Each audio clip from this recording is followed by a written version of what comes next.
Quelqu'un qui n'a pas la connaissance, c'est quelqu'un qui est résigné. Il ne comprend rien au monde. Alors il a recours aux superstitions, au maraboutage, aux fétiches, qui n'ont aucun effet. La preuve est que nos grands-parents, malgré leurs fétiches, là, ils n'ont pas pu empêcher les colons de venir nous canarder ici. Et actuellement, là, les terroristes qui nous massacrent avec des fusils mitrailleurs, là, mais où sont nos féticheurs qui ne peuvent même pas les détecter et qui ne peuvent pas résister face à eux?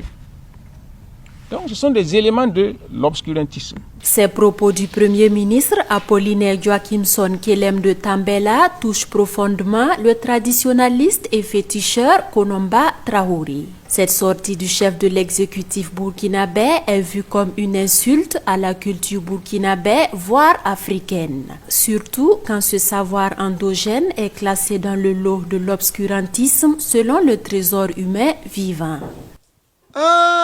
La culture noire est obscurantiste. Mais la culture noire a sa valeur. Parce que ça, c'est manquer même du respect aux ancêtres. Les propos du chef du gouvernement n'étaient pas opportuns en ce sens qu'il sape les efforts qui ont été fournis pour la réussite de la journée du 15 mai selon Konomba Traoré, qui invite le Premier ministre à faire preuve d'humilité et de respect vis-à-vis des détenteurs des us et coutumes. Le 15 mai qui a été décrété là, ça a été décrété comment? C'est un conseil des ministres, non? Il n'était pas là. Est-ce qu'il n'était pas là? Même s'il n'était pas là, on lui en a fait le compte rendu, non? Moi, je pense qu'il doit faciliter la tâche même à ses ministres. Particulièrement au ministre de la Culture qui s'occupe de ces volets-là. Il ne peut pas sortir parler comme ça, comme s'il désavoue le 15 mai.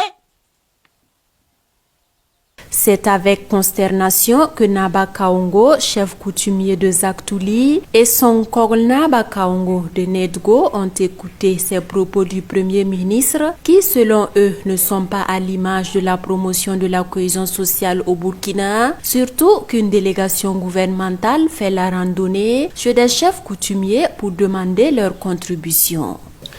Voilà, ce genre de déclaration n'est pas à l'image de la culture et de la cohésion sociale que nous cultivons au Burkina ici.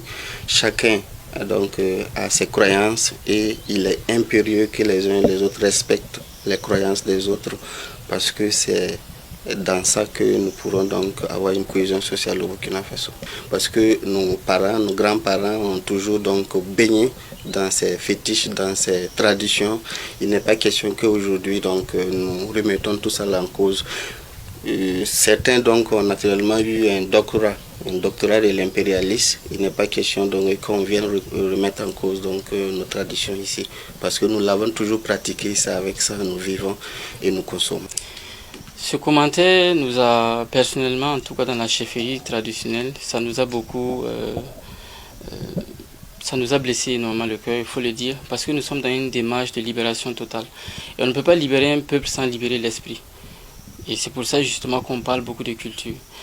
Il est en train de démontrer à quel point aussi souvent l'ignorance de notre culture peut donner des mots souvent qui peuvent même nuire un combat. Moi je donne l'exemple, la culture c'est la pensée dans laquelle un peuple est. La tradition c'est juste les éléments par lesquels on va faire passer cette culture-là. Et donc il y a des éléments ritueliques. Comme quand on rentre dans une maison, nous avons la cour, nous avons la chambre, nous avons le salon, nous avons la cuisine, nous avons les toilettes. Donc exposer à ce point la culture africaine comme un peu de la comédie, comme du divertissement, on trouve que c'est montrer son ignorance par rapport à la culture africaine. Contrairement à ce que pense le Premier ministre, les fétiches contribuent dans la lutte contre le terrorisme et ce n'est pas des exemples qui manquent. Il est donc injuste d'imputer aux fétiches les ratés en lien avec la défense du territoire national. Il a mal choisi donc son exemple parce que le problème du terrorisme est général et si on s'en tient donc à tout ce qui a été fait, il y a des villages qu'on n'arrive pas à atteindre parce que voilà, les fétiches protègent donc des villages et si toutefois des terroristes s'y aventurent, ils ont des dégâts à leur niveau. Donc les fétiches ont toujours donc accompagné donc le peuple burkinabé, les villages. La preuve, souvent même, on a des amis qui sont sur le front Et au détour, donc, à Ouagadougou, nous faisons des consultations pour voir à quelle zone ou bien dans quel village il pourrait y avoir des attaques. Et nous donnons de l'information pour qu'ils puissent se préparer conséquemment. Et c'est une contribution anonyme qu'ils ne savent pas et qu'ils ne cherchent pas à savoir. Les gens aiment dire qu'ils aiment la culture africaine, mais quand il s'agit justement de montrer cet amour-là, malheureusement, on n'arrive pas à retrouver cela. Et vous-même, vous avez notifié cette incohérence. Pendant que le gouvernement est en train de faire justement cet élan, on a le Premier ministre, malheureusement, avec des mots comme ça, qui vient peut-être, en tout cas, blesser beaucoup de personnes. Ça paie clairement, parce que moi, je me mets à la place d'un soldat qui est au front, qui a décidé de se réapproprier son identité culturelle à travers les éléments rituels que vous appelez fétiches, pour pouvoir se défendre. Essayez d'imaginer cette personne maintenant, à qui on fait comprendre que ça ne sert à rien. Vous pensez que le Vietnam a gagné sa guerre parce qu'il avait les meilleures armes? Le Vietnam n'avait même pas les armes que les Américains avaient. Mais les Vietnamiens ont gagné parce qu'ils se sont appuyés sur leur culture, car c'est ça qui crée la fierté.